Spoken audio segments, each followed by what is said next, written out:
What's poppin', bad bitches and babinos? We are back for another beginner series video.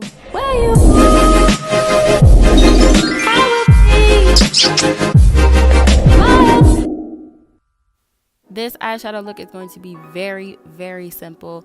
The trick to applying eyeshadow is honestly about the brush that you use and the pressure you put on it. So we're going to use this brown shade from the Warrior palette, and I'm only going to put it lightly in my crease, and that's what we call a transition color. So the look I'm going for is supposed to be very, very soft, so that's why you guys aren't going to see too much pigment.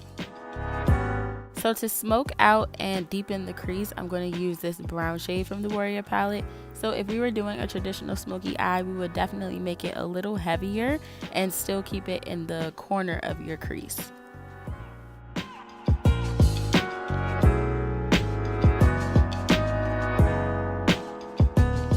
Normally I would have used a different brush, but like I said, I was going for a very soft, natural type of look. So that's why I used the same brush as before. But honestly, that's the end of the eyeshadow look. If you want it to be more pigmented, go ahead and use an eyeshadow primer and also use more of the eyeshadow. Let me know how you guys like the breakdown of the eyeshadow videos, because I can break down some more looks for you guys in the future. But that's the end of this video, so if you enjoyed it, make sure you give it a big thumbs up, like, comment, and subscribe down below. Share with your friends, and I will see you in the last video.